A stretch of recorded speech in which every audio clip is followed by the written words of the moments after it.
O dakilang Diyos, Ama, na makapangyarihan po sa lahat, muli ka naming hinahandugan na pasasalamat dahil taglay pa po namin ang lakas at buhay upang patuloy ka naming sambahin, purihin ang iyong marangal na pangalan.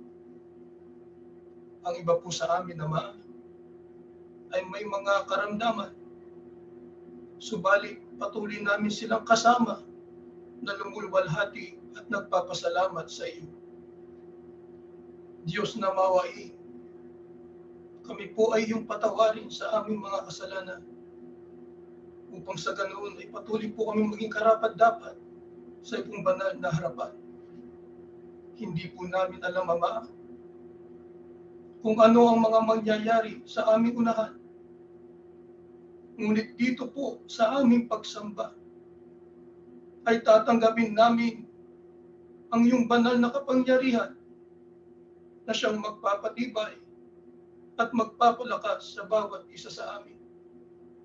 Kaya inaanyayahan ka po namin, Panginoon, dalawin mo po at samahan kami sa aming pagsamba sa iyo.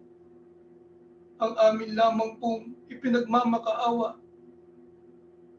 ay palagi mo kami pakinggan sa aming mga pagdalangin at pagsusumamo. Kailangan ka po namin, Ama, dahil pabigat ng pabigat ang pagdadala ng aming mga pamumuhay. Tumitinti ang kahirapan. Ang kasamaan ay laganap na sa buong mundo. Kaya, Panginoon, wag mo naman kaming pagkaitan ng awa at wag mo po kaming papatulan sa aming mga kahinaan. Narito po ang aming mga abuloy. Ama, pakitanggapin mo po at basbasan ito upang magamit sa lahat ng gawain sa iglesia. Sumasampalataya po kami, Panginoon, na pinasbasan mo na po ang aming kapatid na maghahayag ng iyong mga banal na salita, na siyang aming gabay sa patuloy naming paglilingkod sa iyo. Ang lahat po na ito ay aming hinihiling, Ama, sa pangalan po ng aming Panginoong Yahushua na aming tagapagligtas. Amen.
Mga magulang at mga mahal na kapatid, aming hinihiling po sa inyo na patuloy po natin na pakinggang mabuti ang mga salita ng Diyos na ating pag-aaralan, sapagkat dito tayo kumukuha ng lakas, dito tayo humuhugot ng pag-asa sa padilim na mga pangyayari sa mundo na ating kinalalagyan.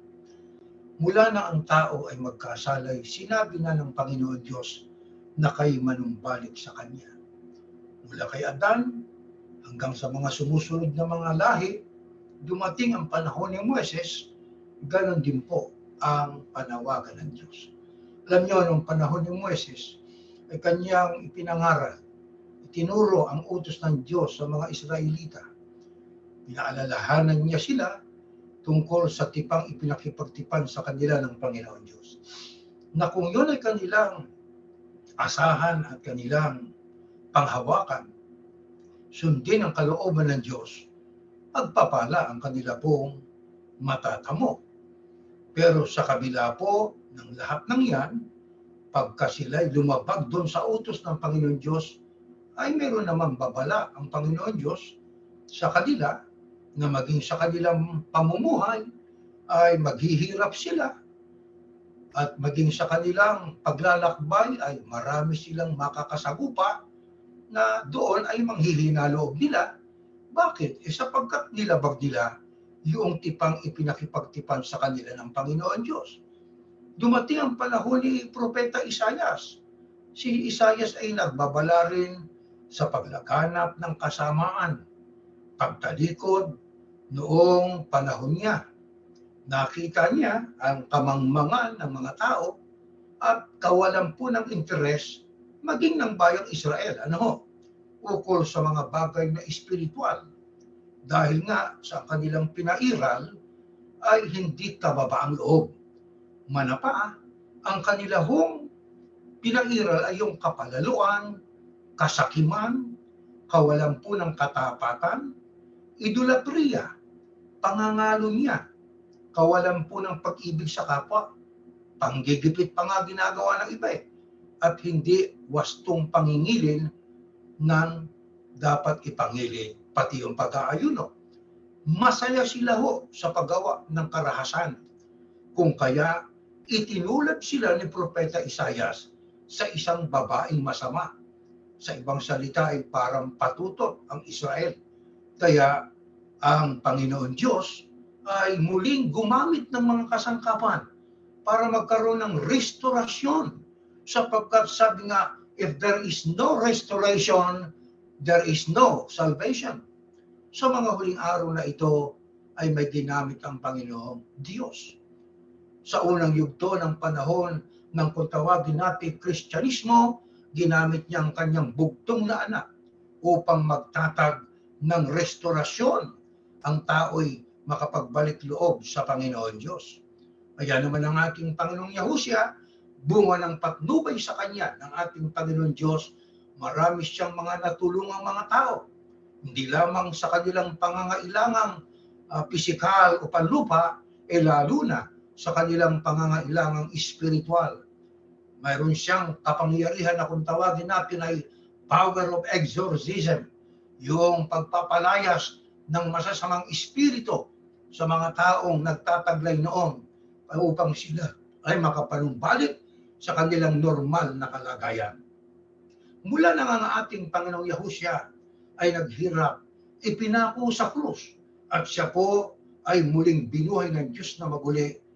Milyon-milyon, kung hindi man bilyon, na mga tao ang siyang kanyang binigyan ng pag-asa, binigyan ng pagkakataon para muli silang makapanumbalik sa Panginoon Diyos. Sapagkat alam naman natin na ang tao bunga ng kasalanan ay naging kaaway ng Panginoon Diyos, at kung kaaway, nawala ang kapayapaan. Kaya ang ating Panginoong Yahusya, katulad ng ating napag-aralan na siya ay Prince of Peace. Siya po ang prinsipe ng kapayapaan na ayon po sa pahayag ng Apostol Pablo, He Himself is our peace through His blood. Kaya ang ating Panginoong Yahusya, ang ating kapayapaan sa Diyos sa pamamagitan ng kanyang dugo. Ang unang iglesia na binubuo ng mga Hudyo, pati na rin ang iglesia na siyang pangalawang grupo, yan ang iglesia na binubuo ng mga kahintilan, mga Gentile nations. Alam natin sila po ay natalikod sa Panginoon Diyos. Sa itinatag ng ating Panginoon Diyos na movement o kilusan ay sila ay inakip ng mga hindi tunay na mga ngaral, kaya sila po ay naitalikod sa pananampalataya. Alam nyo, mahalaga po na mai-refresh sa ating pong mga isipan ang mga pangyayari noon at ngayon na may kaugnayan sa salitang restorasyon, muling panunumbalik ng tao sa ating Panginoon Diyos. Ayon po sa Biblia, ano ho ang hinulaan ng ating Panginoong Yahusya sa kilusang kanyang itinatag? Ano ang mga ipinagpaunan niya na magaganap sa mga miyembro o doon sa kasama sa kilusang yon? Basahin natin sa unang talata ng Biblia sa pag-aaral natin. Sa Juan 16, may iba pa akong mga tupa na wala sa kawan na ito ng mga Hudyo. Tandaan natin yan. Yan po ay ang ating Panginoong Yahusyang nagsasalita riyan. Ang kausap niya ay ang kanyang mga alagad noon, unang siglo. Ang sabi niya, may iba pa akong mga tupa. Ang mga tupang yon, mga lingkod niyang itinulad sa mga tupa, sapagkat kung hindi ka tupa, kambing. Di ba? Anong sabi niya? Wala sa kawan na ito. Ano yung ito? Di yung kausap niya noon, ang unang iglesia. Mayroon pa siyang ibang kawan, maliban doon sa mga naroon na sa unang kawan na yan ang iglesia ng mga Hudyo. Ang sabi ho, kinakailangan ko rin silang tipunin. Pakikinggan din nila ang mga salita ko at ang lahat ng nakikinig sa akin ay magiging isang kawan na lang na may iisang pastol. Tuloy natin sa Mateo, sa panahong yon, kamumuhian kayo dahil sa pagsunod ninyo sa akin. Dadakpin kayo upang parusahan at patayin. Marami ang tatalikod sa kanilang pananampalataya, kapupuotan, at ipapahuli nila ang kapwa nilang mananampalataya. Lilitaw ang maraming huwad na propeta at marami ang maililigaw nila. Diyan po sa binasa nating hula ng ating Panginoong Yahusya tungkol sa kanyang ibang mga tupa. Bakit iba? Sapagkat meron siyang nauna. Dalawang grupo, nasa Hudyo at mga Hintil. Ang sabi niya sa kanila, mayroon pa akong ibang kawan. Mga tupa ko rin yun. Anong sabi niya? Titipunin ko sila. Ano rin ang gagawin ng kanyang ibang mga tupa? Pakikinggan din. Bakit din? Sapagkat mayroong mga nakinig na sa kanya. Yun na nga ang mga unang miyembro sa kilusang itinatag niya, Hudyo at mga Hintil.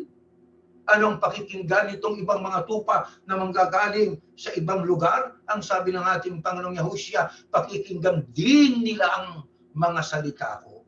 Bunga ng kanilang pakikinig, ano ho ang mangyayari?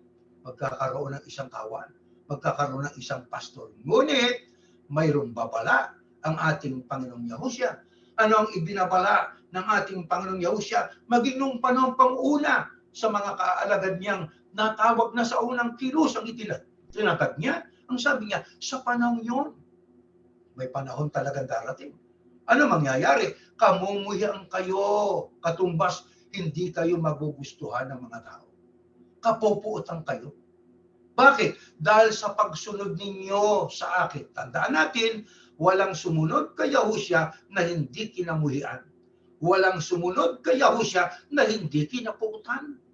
Anong gagawin pa? Dadakpin kayo upang parusahan at patayin. Isipin niyo yan, mga kapatid. Naganap yan sa unang siglo. Naganap din yan sa mga alagad ng ating Panginoong Yahusya sa mga unang panahon diyan sa kanyang ibang mga tupa.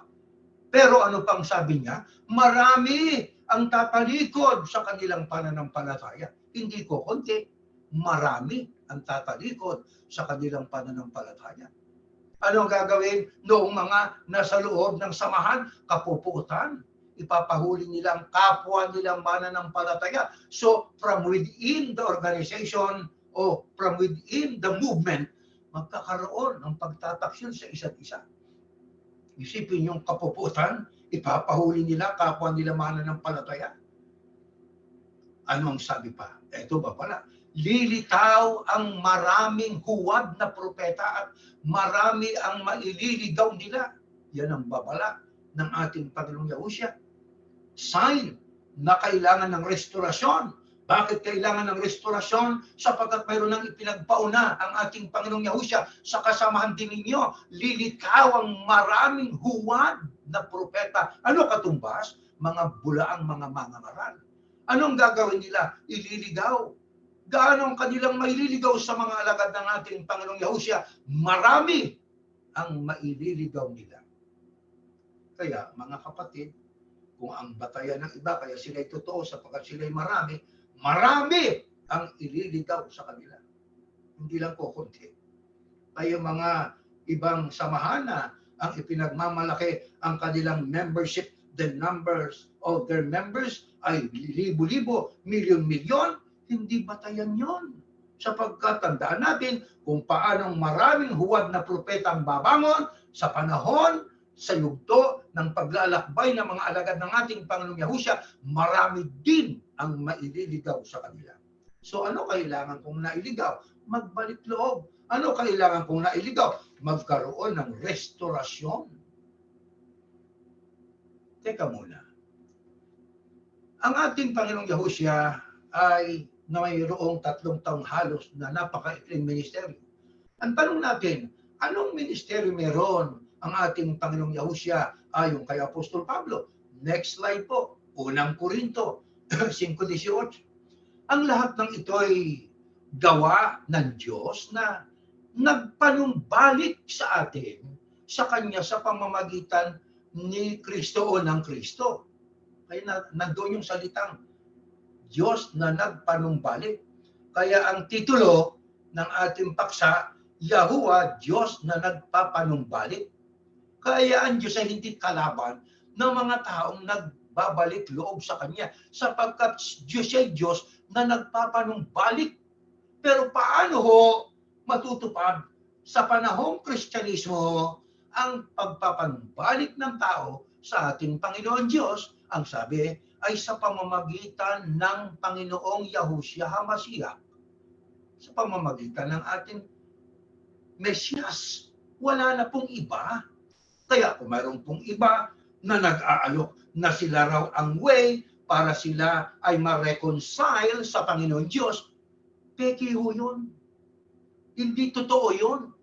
Huwag po yun, mga taong huwag. Sapagkat huwag natin kalilimutan ang pinagdidiin ng sinabi ng ating Panginoong Yahusya, I am the only way, the truth, and life. No one comes to the Father except through me.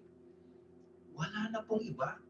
Kaya ang ministeryong dala-dala ng ating Panginoong Yahusya ay upang ang tao ay makapanumbalik sa Diyos. Ano sabi pa? At ibinigay niya sa amin ang tungkuling papanumbalikin ng mga tao sa Kanya. Bakit sinabi diyan, ibinigay niya sa amin ang tungkuling papanumbalikin ng mga tao sa Kanya?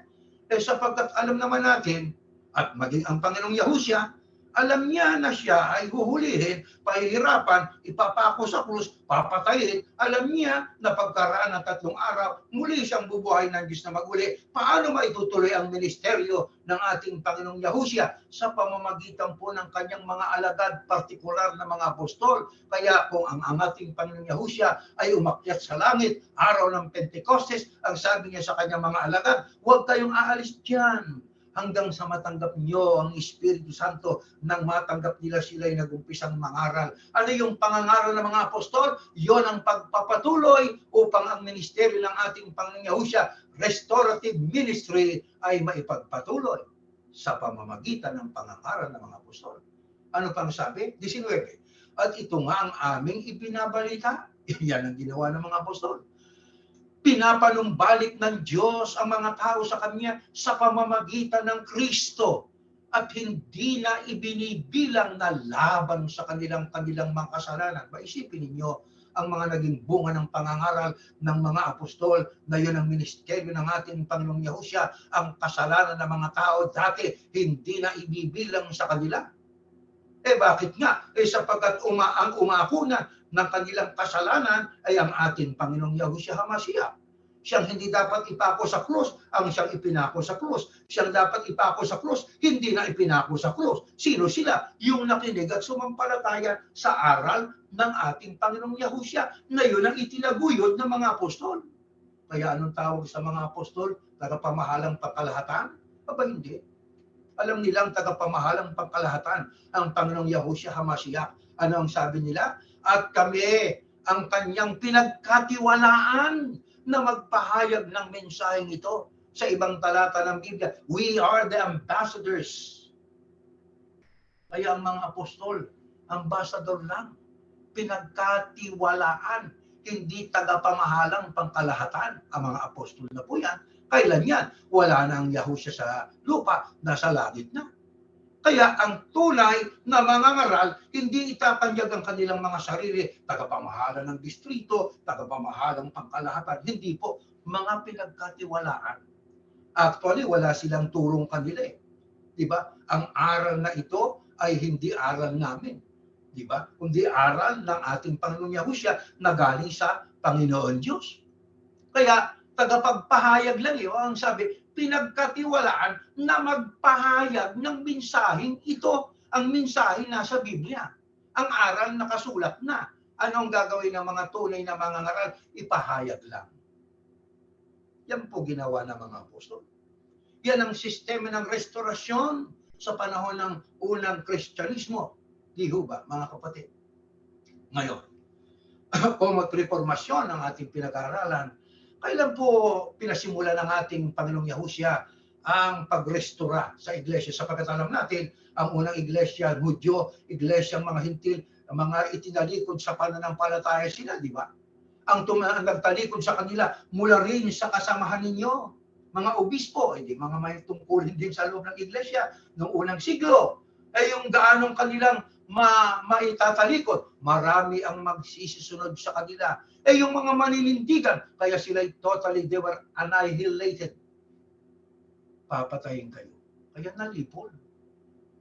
Ano ngayon ang naging kasunod? Dumating ngayon ang isang relihiyon na sila raw, ang tawag sa kanila, Iglesia Katolika Apostolika Romana, Apostolika, sapagkat sila daw ang kasunod ng mga apostol sa panahon. Bueno, binibigyan ko lang kayo ng clue, mga mahal na kapatid. Tanong, kailan inumpisahan niyang reformasyon ng ating Panginoong Yahushua sapagkat na-apostatize o natalikod ang unang iglesia? Dito ho sa ating babasahin. Next slide po. Ito. When did Yahuwah begin, through his son, Yahushua, begin reforming or restoring the apostatized church movement? Ito nakasulat. Ito po ilalapit-lapit natin maliliit ito. Luther and the Protestant Reformation by Crash Course History. Luther and the Reformation by Rick Steele, History of the Reformation by National Geographic. Ito nakasulat sa Ingles at alam kong maintindihan naman natin ito sa tulong ng Diyos. The Protestant Reformation. Ayun na.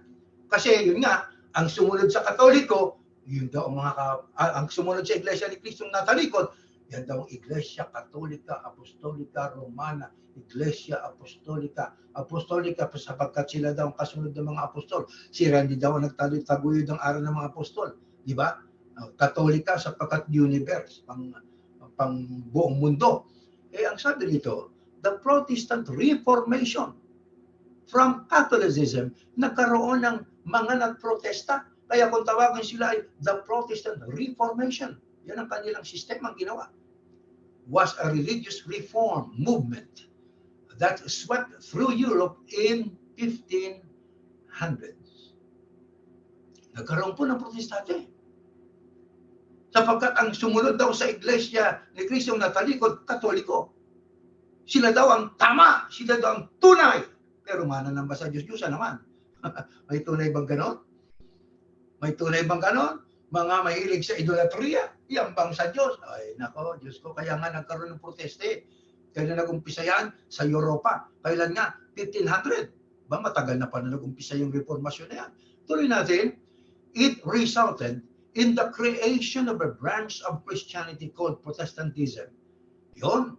Mula sa Katolisismo, may bumangong pumrotesta. Sila po ang mga protestante. Di ba? Kailan yan? 1500. Tuloy natin ang basa, mga mahal na kapatid. A name used collectively to refer to the many religious groups that separated from the Roman Catholic Church due to differences in doctrine. Ayun. Hindi dating Katoliko lahat yan. Nung maitalikod yung unang iglesia.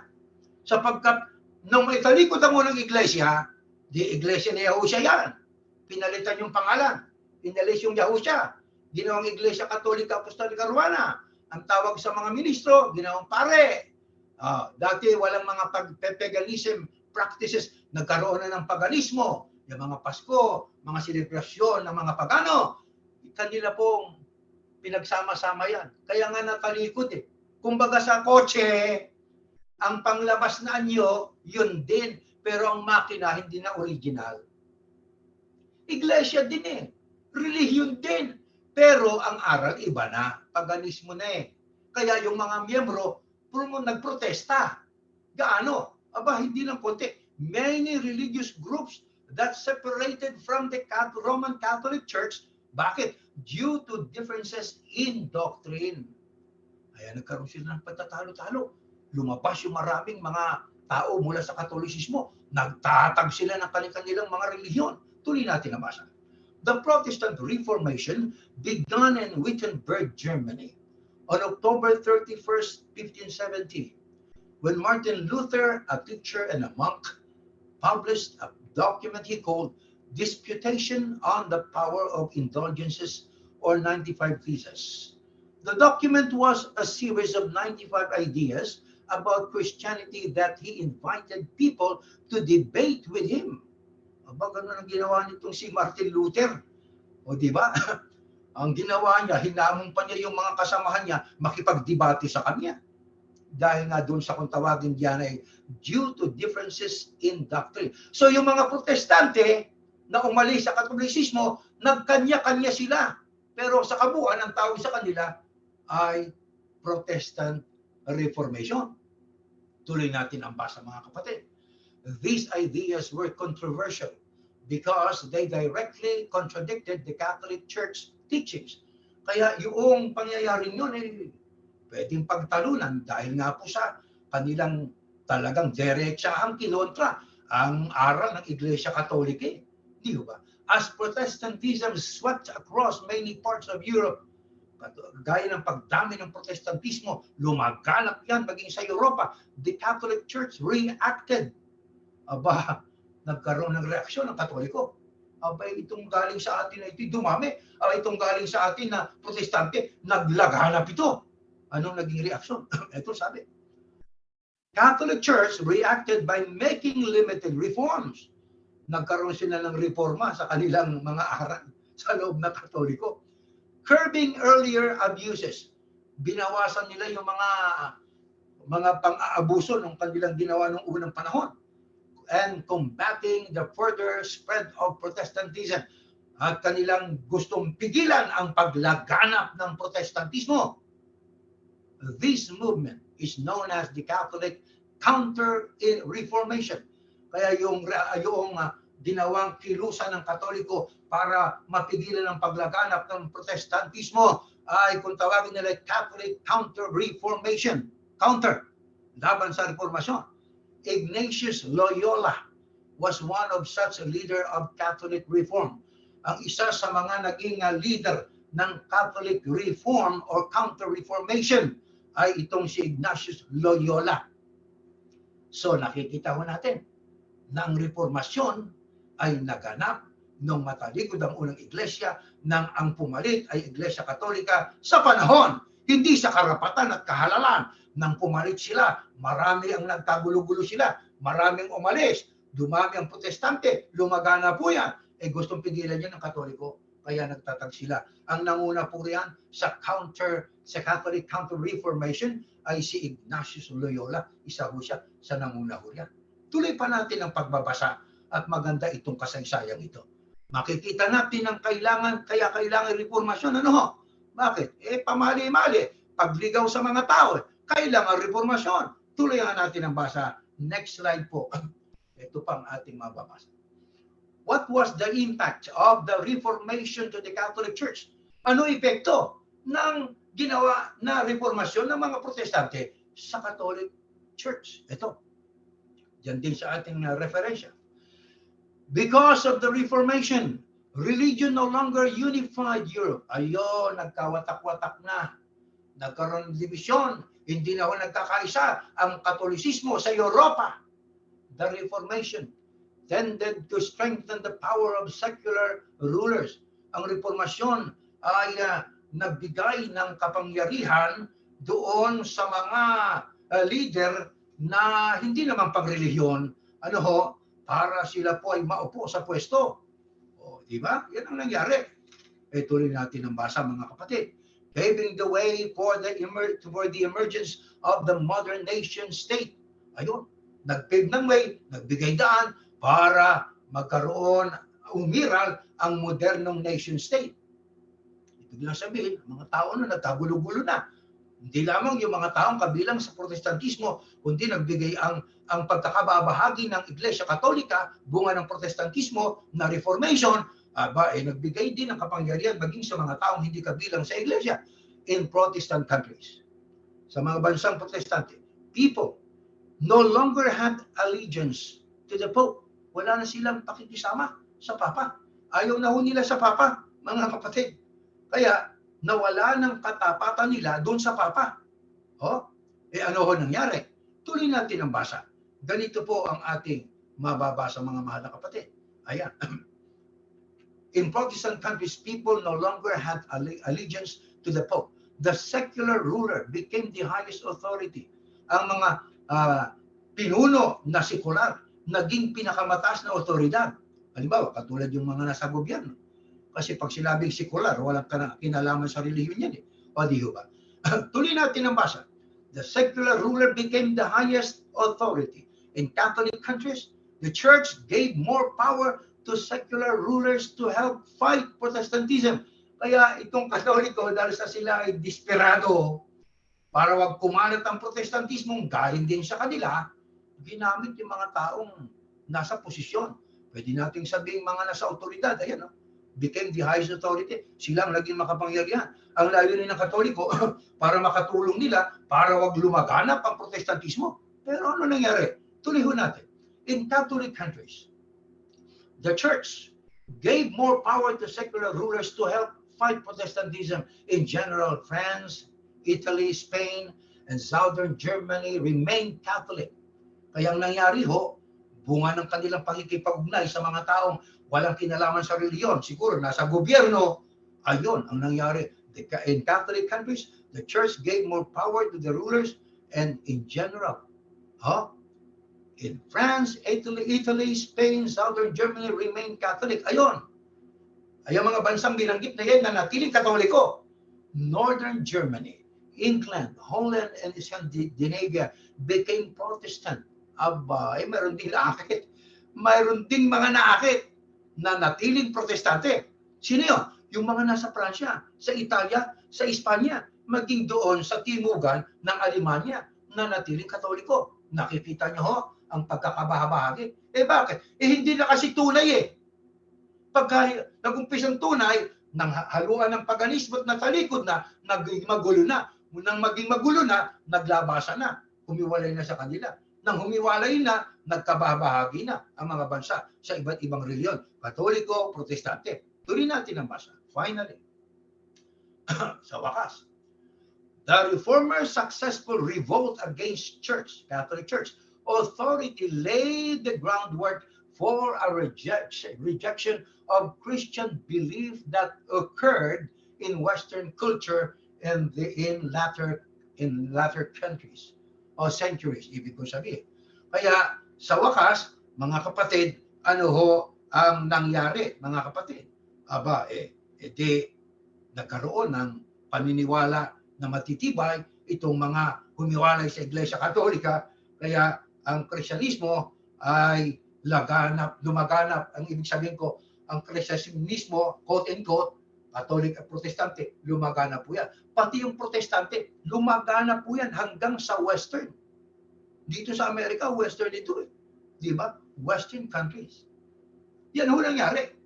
Kaya, ang Hilaga, yan po ang Protestante. Ang Timugan, yan po ang Iglesia Katolika Romana. Alam niyo, pag binasa pa natin, doon sa aklat ng Iglesia, ng isang aklat na referensya, ang pamagat ay Modern Times in the Living Past, sa page 346 by Henry W. Elson. Ang sabi rito, hindi lang natin isinama dyan, this is not included in our slide. It will be noted that it was the Teutonic North which had resisted the Roman Empire. Yung Teutonic North, yan po ang Protestante, yan ang Hilaga, na sila ang tumayo laban sa Roman Empire that broke away from the Catholic Church, while Southern Europe retained the old faith. Ang Southern Europe, yan ang south nanatiling Katoliko. Ngayon, ano pa ang mga patutuo ng kasaysayan? Next slide po. Ito, mahaba itong babasahin natin. Protestantism in the northern part of USA. Naku, lumaganap na nga, ano? Mula sa Roma, Katoliko, Protestante, lumaganap yan sa kung saan mga lugar hanggang sa Amerika na. Christianity was introduced with the first European settlers beginning in the 16th and 17th centuries. Aba, nag-umpisa na pala. Galing sa Europa, lumaganap po yan, no? Ayan.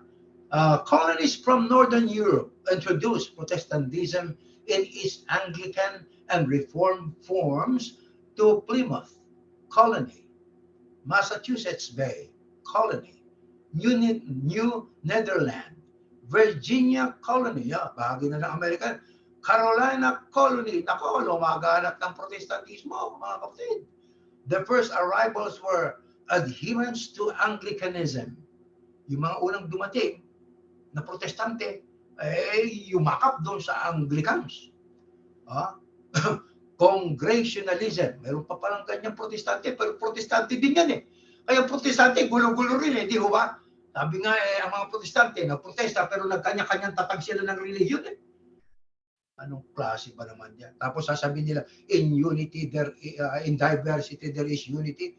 Although we are different in names, but we are one. We are all the ones who protest against the Catholic Church. Pero tuloy nga natin ang basa mga pangalan nito. Presbyterianism, protestante din yan eh.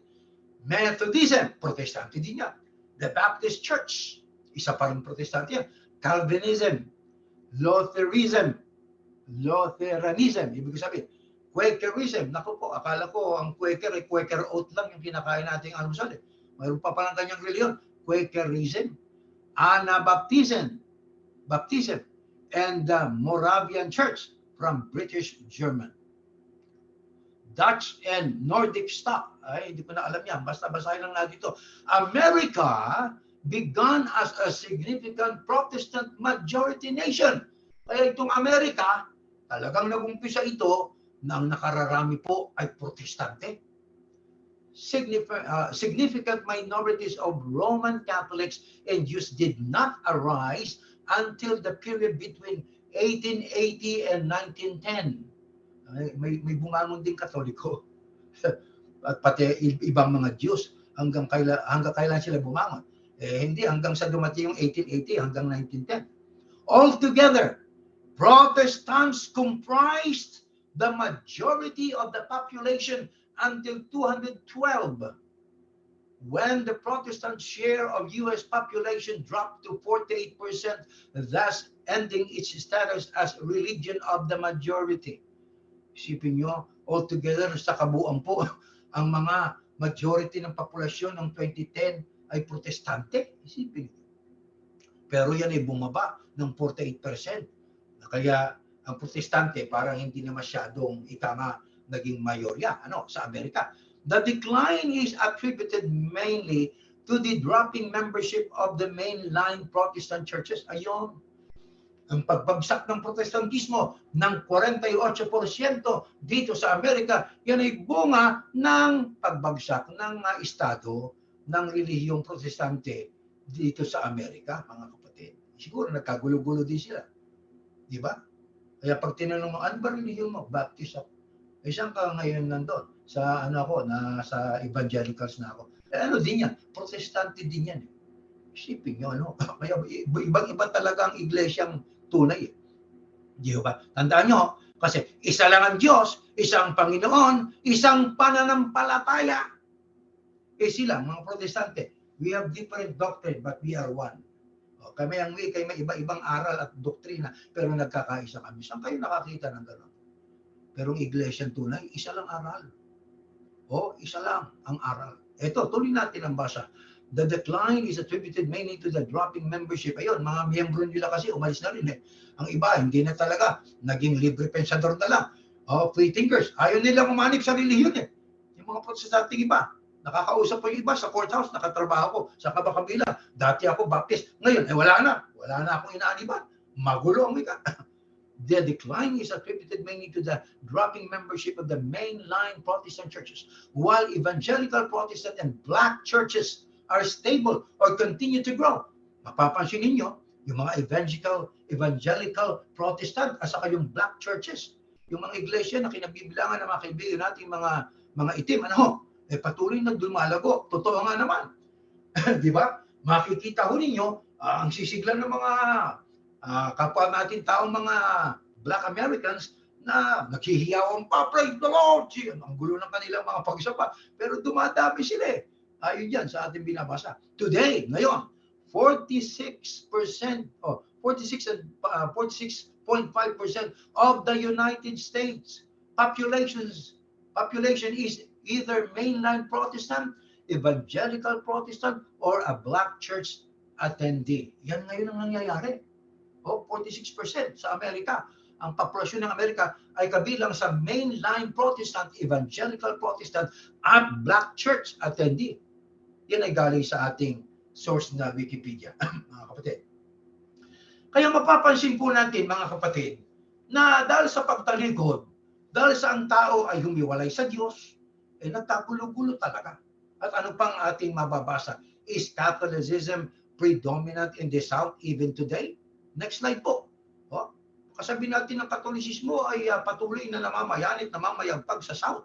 Ito, pakinggan natin sa isa pang aklat na sa ating referensya, The Catholic Times, the Catholic population in the United States has grown by about 2 million people in the past 10 years.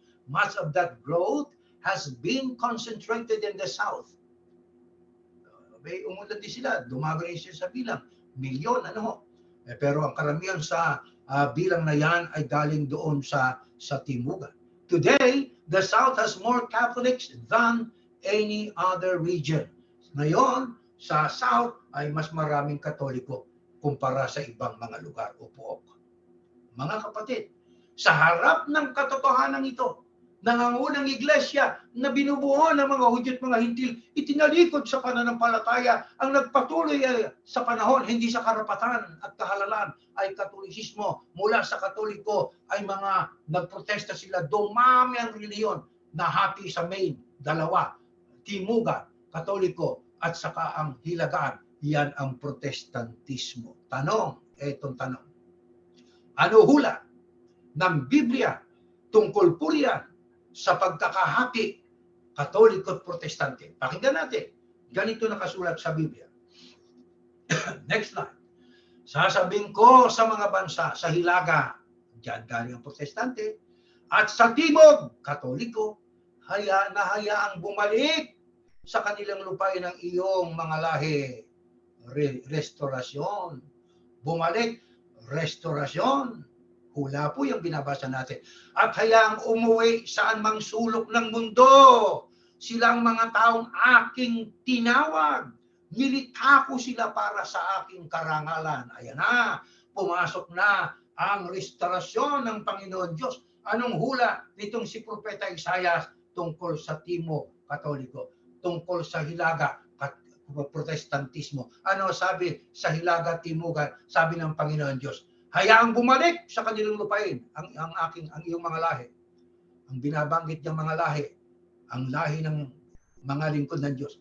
Hayaang umuwi ang sulok ng mundo. Bakit? Sila ang mga taong aking tinawag. Napapansin ba niyo? Pag binasa natin sa English, I will say to the north and to the south, free my sons and daughters, let them return from distant lands. They are my people. I created each one of them or each of them to bring honor to me. Kaya mayroong tatawagin ng Diyos. Saan magmumula? Timog, Hilaga. Ano layunin? Para ang sabi ng Biblia, I will bring them to honor me. Anong country ito? Sabi nga sa English, which country was God's instrument to bring the South in the Far East or distant land? Sapagat ang sabi po riyan sa English, I will say to the north and to the south, free my sons and daughters, let them return from distant lands. Pag binasa po natin ang James Moffat, from the far east will I bring your offspring. O diba? So, definitibo na ang distant land ay Far East. May hinula ng Diyos. Matutupad po yan, mga kapatid. Hindi pwedeng hindi matupad yan. Oh, anong bansa ito? Ito, basahin po natin next slide na referensya. Oh, ayan. Which country was God's instrument to bring the South in the Far East or distant lands? Tandaan natin ang South Katoliko. Oh, Katoliko, paano nakarating sa Pilipinas yan? Library of Congress blog. The arrival of Catholic missionaries and explorers from Spain. Katoliko dala-dala ng mga Espanyol. On the Easter Sunday, linggo ng Pasko ng pagkabuhay, in March 1521, Magellan arrived at Limasawa. Ayan, yung Portuguese na si Magellan galing Espanya sapagkat siya ay traveler. Nakarating sa ating bansa. Kailan?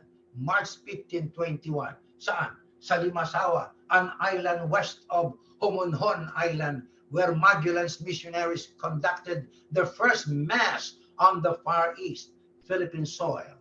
Nakita nyo? Paano nangyari na nakarating ang timog niya ng Katolisismo sa Far East o distant land? Yan ang Pilipinas sa pamamagitan ni Magellan, na siya po ay nakarating at siya ay lumunsad doon sa Limasawa Island, Homonhon Island, 1521. Unang nagsagawa ng misa doon sa Pilipinas, yan ang Far East. Participating in the mass were two ruling brothers, Radya Colambo. Wala kayang Radyang Banig. Pampagising lang po yan. Radya Colambo, ruler of Limasawa, and Radya Siagu, ruler of Butuan in northern Mindanao. Both Rajas kissed the cross. They kissed the cross, hinalikan yung cross, and prayed with the crew. Nanalangin kasama ng mga ibang kasamahan ni Magellan, making them the first inhabitants, pati na yung mga kasamahan sa tribu-tribu, making them the first inhabitants of the island's nation to encounter Catholicism. Ganon ang tanong natin, paano nakarating ang tibog o Katolisismo sa ating bansa o sa Far East o distant lands? Ayon sa prophecy, sa pamamagitan ni Magellan. Tinanggap naman ng ating mga ninuno, si Colambo at itong si Siagu. Anong ginawa nila? Nauso yung pahalik-halik sa krus. At nagdasal na sila kasama ng kanilang mga tauhan. Nang sabi, making them the first inhabitants of the island's nations to encounter Catholicism. Silang kauna-unahang mga ikangay naninirahan sa bansang Pilipinas na siyang nakasakupa at na-meet up nila ang Katoliko. Kaya ganyan pumasok ang Katolisismo sa ating bansa, mga kapatid. Ngayon, ang ating tanong ay ito, kailan naman nakarating ang Protestantismo sa distant lands na yan ng Far East? Next slide. Ito. Tandaan nyo, 1521 yung Katoliko, ha? When did the North, yan ang Protestantism, arrive in the Philippine Islands? Wikipedia, Protestant denominations arrived in the Philippines in 1898.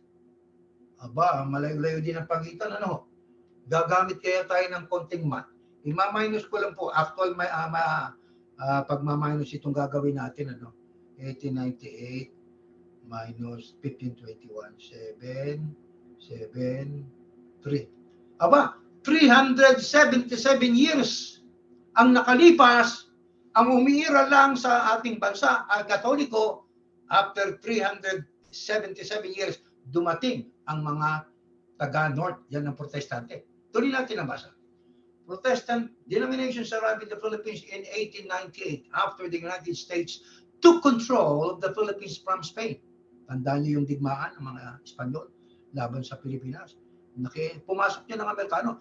First with United States Army chaplains. Yan ang umpisa.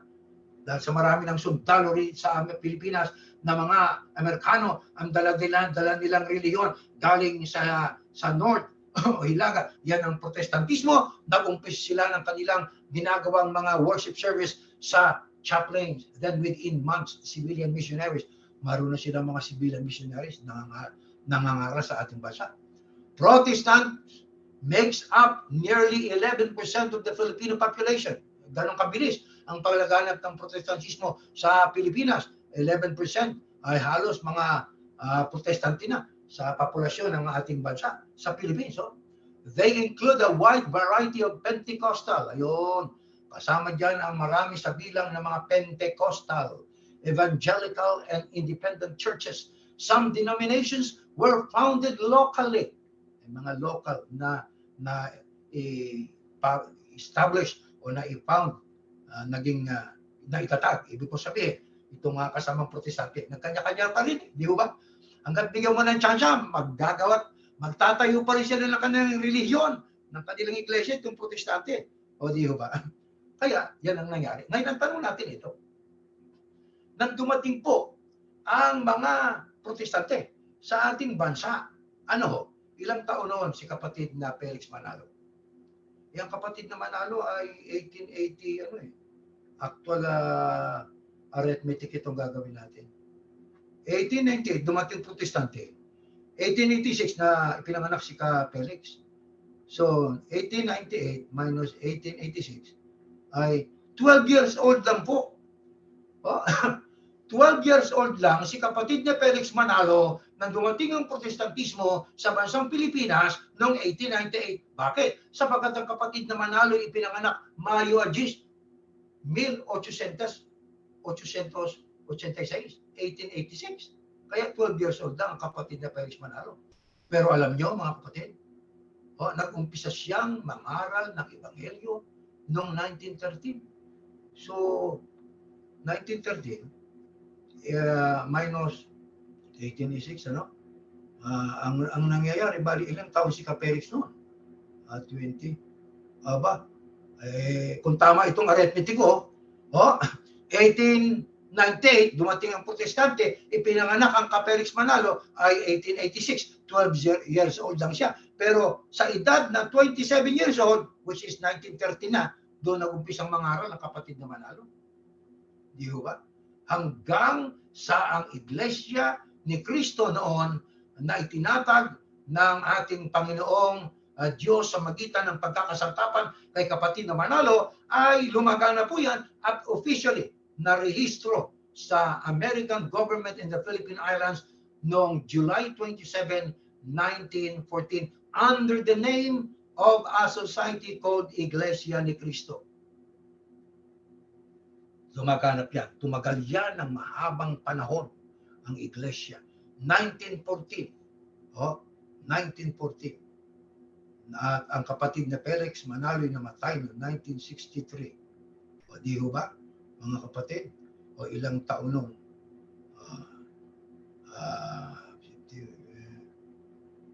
Mukhang hindi yata tayo. Yan. Bata pang kapatid na Manalo. Di ba? Nung siya'y mamatay. Nung siya'y papagpahingahin ng Panginoon Diyos, sapagkat ang Iglesia ni Cristo, yun naman tinutukoy kanina. From the far east will I bring your offspring. Ang sabi niya, sa mga taga-norte, I will say to the north, yan ang protestantismo, and to the south, yan ang Iglesia Katolika, free my sons and daughters, let them return from distant lands or far east. They are my people. I created each of them to bring honor to me. Kaya ang Panginoon Diyos, kung siya Diyos ng restorasyon, ginamit na kasangkapan ng kapatid na Felix Manalo para makapagbalik loob ang tao sa kanya mula sa protestantismo, mula sa katolisismo, makapagbalik loob doon sa Iglesia ni Cristo. Tandaan natin, yan po ang restorative na paraan na ginawa ng ating Panginoon Diyos. Marami siyang ginagamit na kasangkapan, mga kapatid.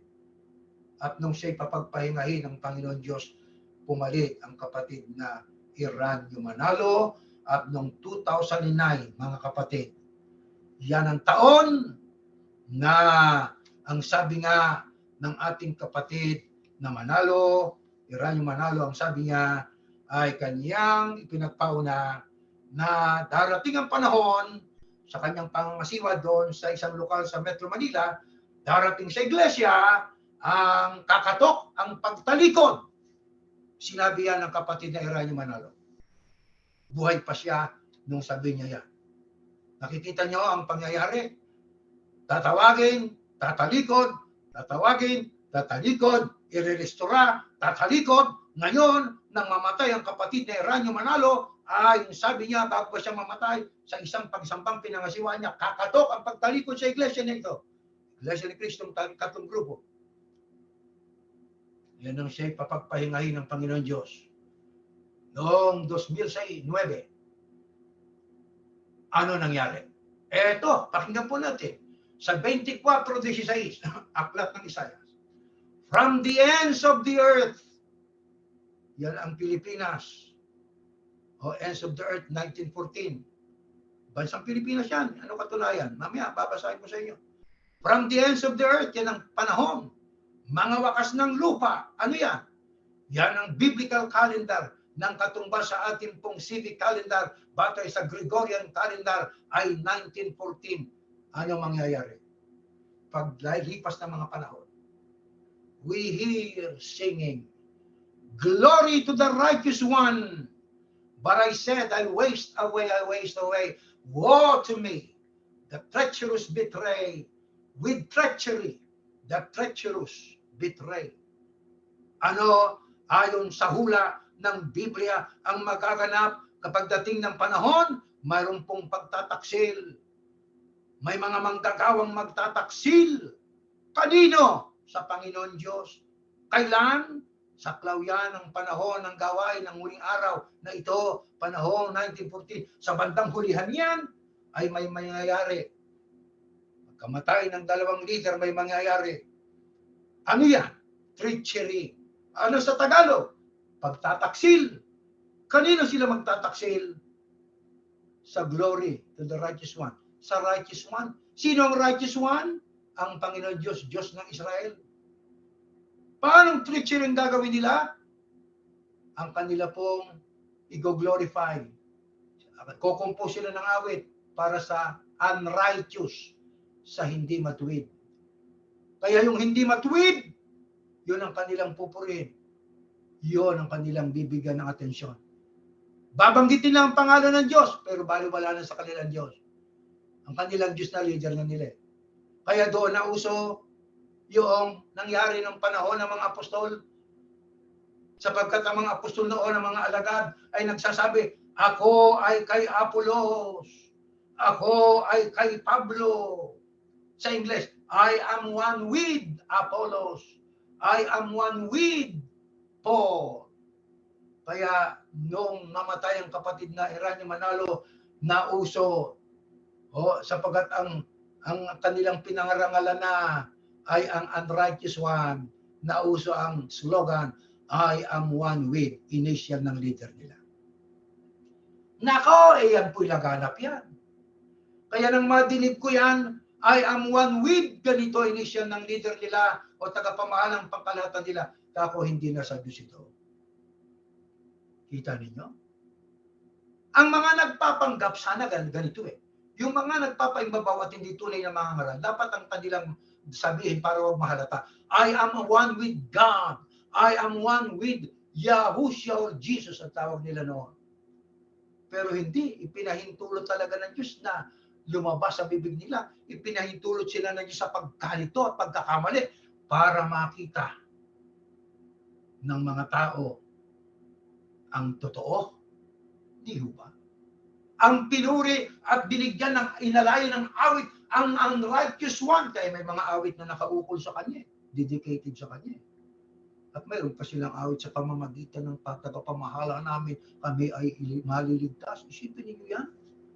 Inagawa na ng pwestong Panginoong Yahushua. Ano yan? Pagtalikod yan na. Diba? Ano po yan? Yan po'y pagtataksil sa Panginoon Diyos.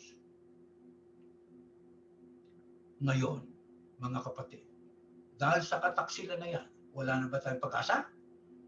Mga hula, tandaan ninyo, mga hula ang pinag-aaralan po natin at hindi pwedeng hindi matupad yan. Natupad ang timog, natupad ang hilaga, natupad ang paglitaw ng iglesia sa malayong silangan, sa mga wakas ng lupa, natupad din ang pagtalikod 2009. Ang tanong, may matutupad pa bang isa? Wala na ba tayong mapupuntahan? Sapagkat nagtaksilan 3 grupo sa bandang hulihan na? O ito ang nakasulat sa Biblia, sa Isaiah. Next slide po. Isaiah chapter 1. So, the daughter of Zion is left as a booth in a vineyard, as a hut in a garden of cucumbers, as a besieged city.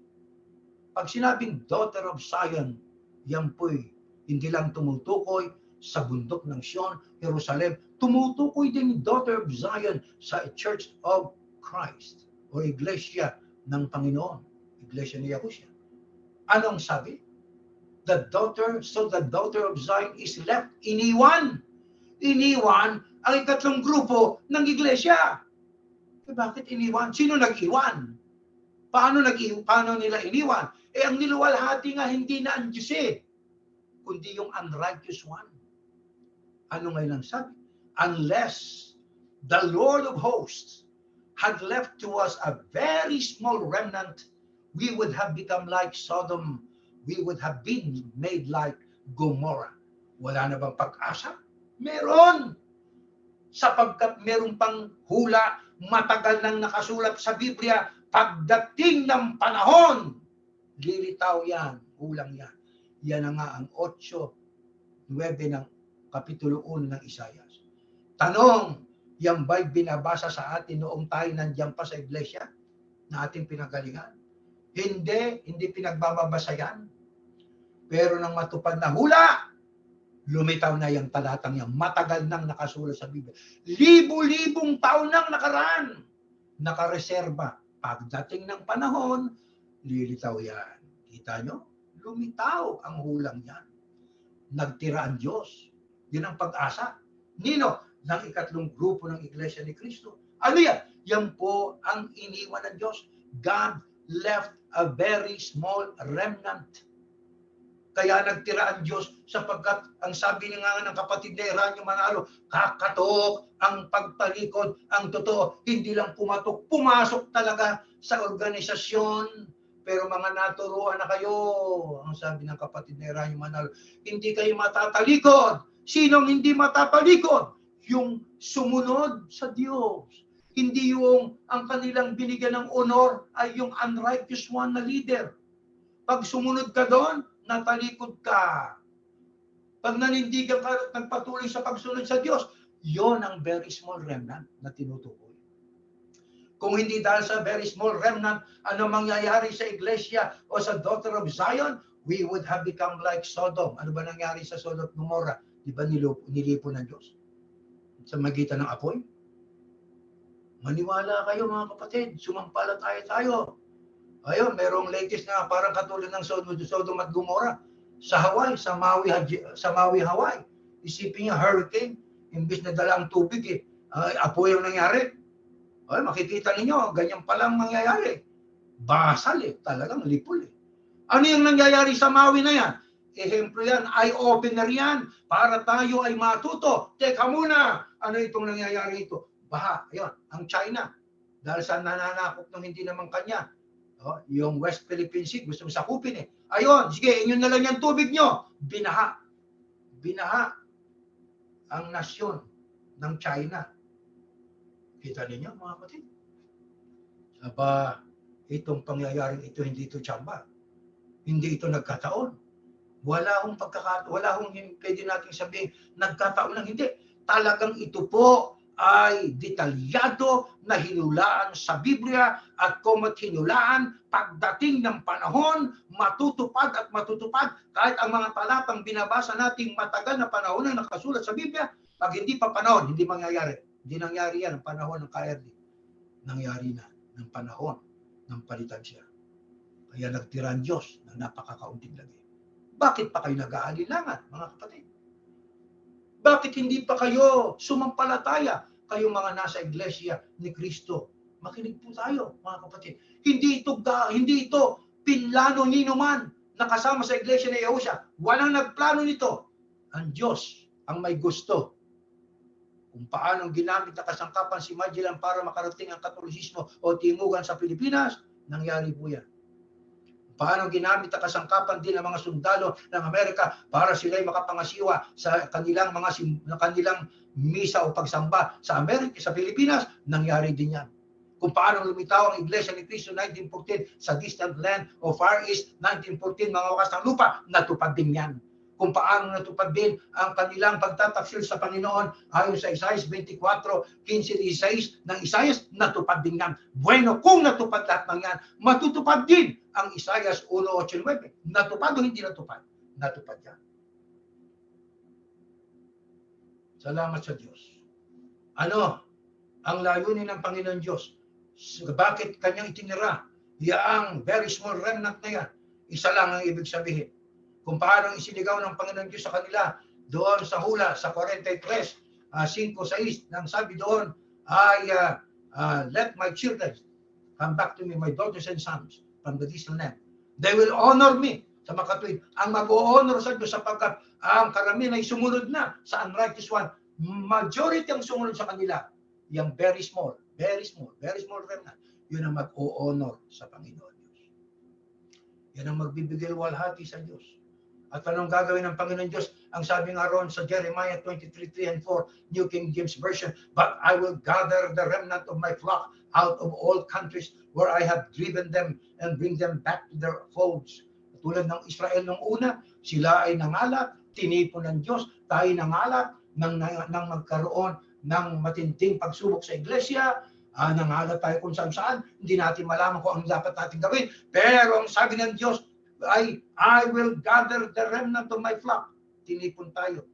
January 19, 2019, sa Fairfield, California, sumasampalataya tayo na yan ang kalooban ng Diyos. Tinipon tayo galing sa iba't ibang bansa. Natupad po yan sa iglesia. Sumama dyan ang iba, pero ang iba ay may masamang layunin, inalis ng Diyos yan. Natira pa rin yung natira pa rin very small remnant. Yan po ang iglesyang kinabibilangan natin. Hindi ito organisasyon, ito'y kilusan. Kilusan sa paglilingkod, kilusan sa pagbibigay puri sa ating Panginoon Diyos na si Yahuwah. Kaya dahil dyan, nang tipunin ng Panginoon Diyos sa West, ang mga lingkod niya, yan ang very small remnant. Ano ang pahayag pa ng Biblia? Ito, pakinggan natin sa aklat ng Sakarias. Mamamatay ang dalawa. Hula ito. Sa 3 bahagi ng mga tao sa buong lupain ng Israel. Ang 3 bahaging matitiray, lilinisin ko tulad ng pilak na pinadadalisay sa apoy. Susubukin ko sila tulad ng gintong sinusubok sa apoy. Kung tunay o hindi, tatawag sila sa akin. At diringgin ko sila. Sasabihin ko sila ang aking mga mamamayan. At sasabihin nila, din nila ang Panginoon ang aming Diyos. Yan ay hula sa 3 grupo ng iglesia. Ang pangalawang grupo, una at ikalawa. Alam natin na nangyari ho dyan. Pinatay at nahiwalayan. Yan ang iglesia ni Cristo, Hudyo at Hintil noon. Nasinundan nga ng Katoliko. Galing dyan ang Protestante, nagkagulo-gulo. Pero 3 grupo ay tatawagin ng Diyos yan. Sa malayong silangan, dadaan niya sa magsubok. Ano layunin ng Panginoon Diyos? Para malaman niyo kung sino tunay o hindi. Pero pagka nagipit yan, yung 3 grupo na yan, mayroong tatawag sila sa Panginoon Diyos. Pero pagdating ng katuparan ng Isaias 24, ang pagtataksil na galing dyan sa 3 grupo, nagbukod ang Diyos ng very small remnant. Na yung nagpatuloy sa paglilingkod sa kanyang pagpupuri, yung very small remnant, tatawag sila sa Diyos. Ditinggin ng Diyos. Sasabihin din nila, ang Panginoon ang aming Diyos. At ano pang kalakip na katuparan ng hula? Isaiah 1:25 ang sabi, I'll give you the back of my hand, purge the junk from your life, clean up.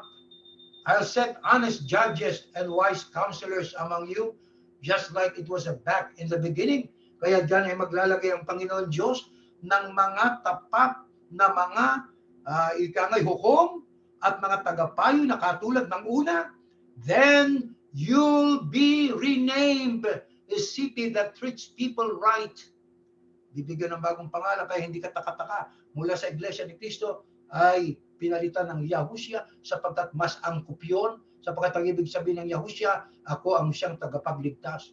ang Kristo, ang ibig sabihin ng Mesyas o pinahiran, ang pangalang may kaligtasan, Yahushua.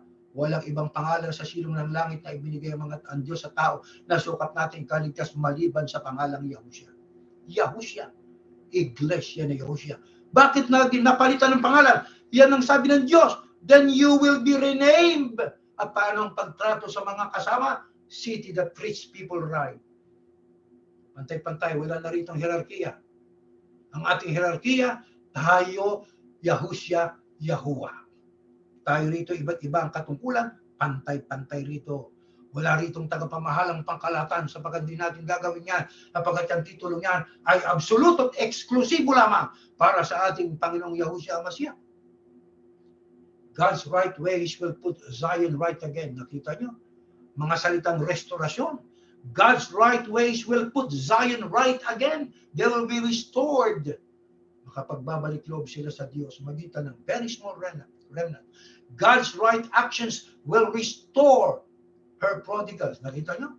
Yung aksyong gagawin ng Diyos, yun ang magre-restora sa mga prodigals. Ay mga anak na matitigas sa mga ulo. Tayo po yan. Na-restore tayo. Kaya yung pong mga biyayang yan, mga kapatid, na ating pong taglay, dapat natin pahalagahan. Nagdududa pa ba kayo, mga kapatid? Alisin ang pagdududa. Hindi tayo nakabatay sa hangin. Hindi tayo nangahawak doon sa laway. Ang pinangahawakan natin po'y hula. Kung paano ang Kapelix nung mag-umpisa, ayaw paniwalaan. Walang mangyayari sa gagawin mo. Sabi ng abogado, ang kakalabanin mo mga higanting reliyon. Pero ano sagot ng sugo? Gawain ito ng Diyos. Yan din ang ating sagot. Itong ating papaloobang kilusan, gawain ito ng Diyos. Hindi ito gawain ng ministrong katulad namin, ng kasama kong ministro. Hindi po. Kami tagapagpahayag lamang ng mga salita ng Diyos na nakasulat sa banal na kasulatan, mga kapatid. Dahil dyan, ano ang ating pong natamo dahil sa tayo ay napabilang sa very small remnant. Next slide po sa Isaiah 24. So will it be on the earth and among the nations as when an olive tree is beaten, or as when gleanings are left after the grape harvest. They raise their voices, they shout for joy. From the west, they acclaim the Lord's majesty. From the west, mula dyan sa lugar ng west na yan, mga kapatid, ay ating pupurihin ang pangalan ng Panginoon, ang kanyang kaluwalhatian. Kaya dito natin nakilala ang pangalang Yahuwah. Yahuwah, sapagat ang pangalan niya ibibigay niya sa anak niya. Yahuwah, Yahushua. Salamat sa Diyos sapagkat tayo napabilang diyan. Ngayon, anong dapat nating itanim sa ating puso't isipan? Tayo, kahit po konti sa bilang. Ito ho ang sabi ng Biblia sa aklat ng Hebreo.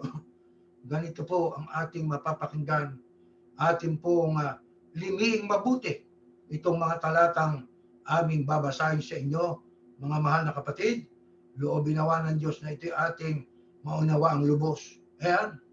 Sa next slide, Hebreo 13:5. Iwasan nyo pagiging sakim sa salapi. Yan ang panawagan sa atin.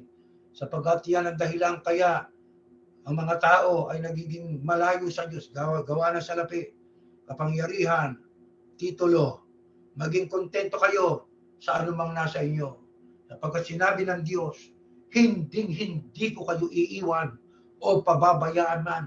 Kaya buong pagtitiwalang masasabi natin, ang Panginoon ang tumutulong sa akin. Kaya hindi ako matatakot. Anong magagawa ng tao laban sa akin? Alalahanin niyo ang mga dating namuno sa inyo na nagbahagi sa inyo ng salita ng Diyos. Inaalaala natin ang Kapelix, ang KRD, mga matatandang mga ministro. Ginamit ng kasangkapan ng Diyos sila sa unang bahagi ng ikatong grupo ng iglesia. At ang sabi, isipin nyo kung paano silang namuhay at namatay na may pananampalataya. Yun ang ating tularan sa kanila, yung pag-aalaala kung paano sila nanindigan Silang ang tularan ninyo. At ang dapat natin higit na dapat tularan ay sino? Si Yahushua HaMashiach ay hindi nagbabago. Kung ano siya noon, ganun din siya ngayon at magpakailanman. Kailan po natin nasabi? Panginoong Yahushua, dalawin mo kami. Panginoong Yahushua, ikaw ang importante sa amin. Ikaw ang very, very important person. Kailan natin sinabi yan? Hindi. Hindi natin nasasabi yan. Nung tayo nandoon sa institusyon. Hindi. Ang totoo, ang sabi nilang ulo ng iglesia ay ang Panginoong Yahushua. Tama yun. Pero ang kanilang pinaniniwalaan yung pinaka-tagapamahalaan nila. Ang tinig niya ang mahalaga sa kanila. Kahit sinabi pa ng Panginoong Yahushua, nilalabag nila yun. Pag sinabi ng leader nila, mas pinahahalaga nila yun. Pagpalikod o hindi? Kailangan ng restorasyon o hindi? Kailangan ng restorasyon. Kaya doon sa kabilang sa very small realm ng katuparan ng hula ng Panginoon Diyos, ang kailangan natin dapat na ilagay sa ating isipan, hindi tayo pababayaan ng ating Diyos. Hindi tayo pababayaan ng ating Diyos. Hindi niya tayo iiwan. Gaano kahalaga ang ipinangakong ito ng Diyos. Pag binasa ninyo sa Aklat ng Awit, sa 119, 49, 50 ang sabi, alalahanin niyo ang inyong ipinangako sa akin na inyong lingkod, sabi ni David. Dahil ito ang nagbibigay sa akin ng pag-asa. Ay ang nagbibigay ng pag-asa kay David ay ang Panginoon Diyos, yung kanyang pangako. Hindi ko kayo pababayaan. Hindi ko kayo iiwan. Sabi ng Diyos, panghawakan natin yun. Sabi nga ng David, alalahanin niyo Ama ang inyong pangako sa akin na inyong lingkod dahil ito ang nagbibigay sa akin ng pag-asa.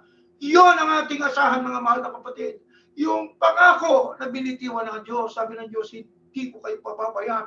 Nagtira ko ng napakakaunting labi. Nagtira ko ng napakakaunting labi. Para diyan babangon ang mga tagapayo na katulad ng dati, pantay-pantay na maayos ang pagtrato sa inyo. Ang sabi sa 50, ang inyong mga pangako ang siyang nagpapalakas at umaaliw sa akin sa kahirapang aking dinaranas. Sabi ni David yun. Ang inyong mga pangako, Ama, ang siyang nagpapalakas, ang siyang nagbibigay ng pag-asa. Umaaliw sa akin sa panahon na ako'y nagdaranas ng mga kahirapan. Mga kapatid na kasama sa kilusang ito, mamalagi tayo sa ating pananampalataya. Ibahagi natin ito sa ating mga mahal sa buhay, sa mga kaibigan kakilala. Huwag tayong titigil sa ating pag-aanyaya, mga kapatid. Itong restorative na ito, na movement na itong Iglesia ni Yahushua, na riyan ng Diyos, yan ang paraan ng Diyos para mairestora, makapagbalik loob ang tao sa Kanya. Kaya nagtira siya doon sa itinira niya. Doon niya ibig ang tao matipon, mag-gather para sila ay makapagbalik loob sa Kanya. Gaano pa katindi ang mga aral na dapat nating pakinggan para tayo maging panatag at huwag na tayong mag-alinlangan. Mga kapatid, kung paanong si David umasa sa Ama, sapagkat alam niyang naghalal sa kanyang Diyos. Ganyan din tayo, ang naghalal sa atin ng Panginoong Diyos. Hindi natin hinanap ang Diyos ang naghanap sa atin. Hindi tayo nagtipon-tipon sa kanang atin. Diyos ang nagtipon sa atin. Huwag natin sayangin yun. Huwag natin baliwalaon yun. Huwag natin pagtaksilan ng Diyos. Tulungan tayo ng Diyos, mga kapatid. Gaano mang kahirap ang ating sasalangain, gaano mang kahirap ang ating pong kakaharapin, gaano pa katindi ang ating pong daranasin sa hinaharap, ang Diyos ang nangako, hindi ko kayo pababayaan, hindi ko kayo iiwan. Yan ang ating panghawakan at yan ang ating hingin sa Ama. Tumayo kayo tayo manalangin. Ama namin Diyos, salamat po sa liwanag ng iyong mga aral. Muli mo pong sinasariwa sa isipan namin ang aming kahalalan. Kung paano ang kapatid na Felix Manalo nung nag-uumpisa pa lang siya, napagtupad sa hula, natupad sa bansa na aming pinanggalingan, pinagtatawanan siya, binabaliwala siya, hindi siya iniintindi, napakaliit ng pagtingin sa kanya. Pero dahil sa ikaw po ang may gawa ng kahalalang bigay mo sa kanya, ikaw po ang may gawa ng tagumpay. Kaya ang iglesia, gusto mang lupigin, gusto mang mapawi ng mga ibang reliyon noon, hindi po nangyari yun. Sapagkat ikaw po ang siyang nasa likod ng lahat. Ikaw ang may gawa sa gawain ito sa mga huling araw. Ngunit ang nakalulungkot, noong ang iglesia ay dilaan mo na sa matinding pagsubok. Ama, naguluhan kami noon. Hindi namin alam at nagtatanong kami ba't nangyari yun. Ang akala ba namin yung ikatlong grupo yun ang dadatna na ng Panginoong Yahusha, pero hindi pala yun. Kaya nung kami po ay maalis, nagkaroon kami ng kalayaang magsuri, magbasa sa Biblia. Nagbalik kami sa Biblia at nabasa namin. Marami ka pa palang mga hula na kailangan pang matupad. Oh, Panginoon, salamat po.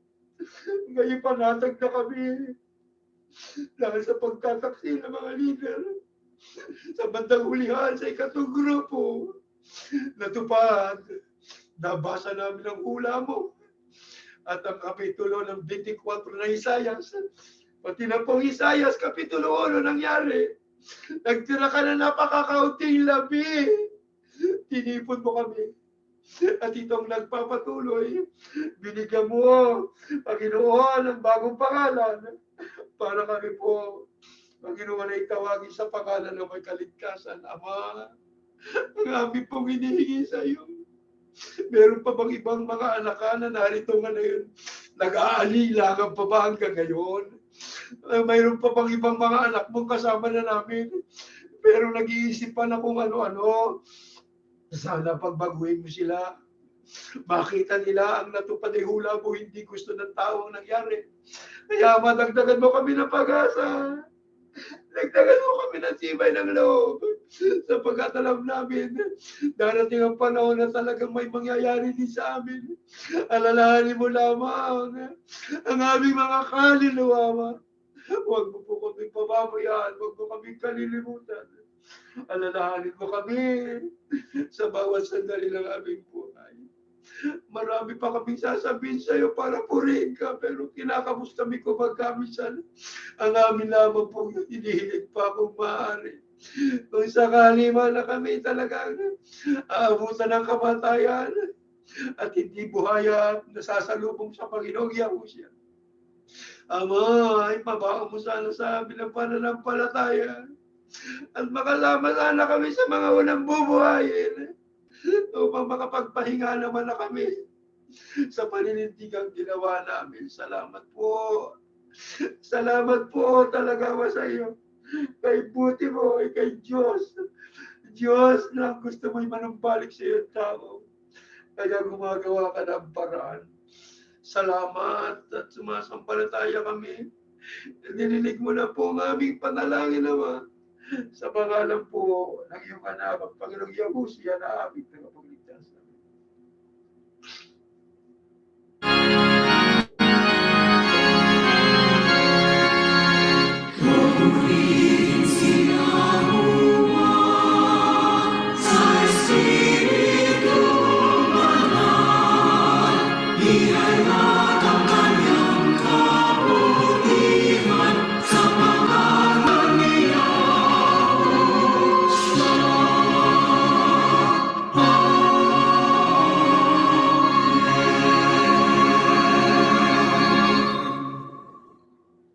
Biyayang pagliligtas ng ating Panginoong Yahusha, ang pag-ibig ng Diyos na si Yahuwah, at ang patuloy na paikilakit ng Espiritu Santo, siya luwang sumaaping lahat, ngayon at magpakailanman. Amen.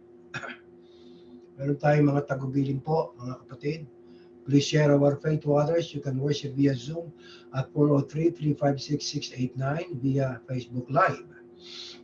You can give your offerings by visiting churchofyahusha.org, offerings sa donasyon. You can also share our website at www.churchofyahushua.org, which contains our declaration of faith and links to the latest worship service and videos. Our Bible studies will continue our declaration of faith in our 1001 billion questions. Growing Up Yahushua can be viewed via YouTube and Facebook, at patuloy natin ipanalangin po ang ating mga mahal sa buhay, kaibigan, mga tao sa buong mundo, pati na po mga leader, habang tayo po, mga kapatid, ay naghahangad pa na maglingkod sa Diyos. Hanggang diyan po at tayo natatapos.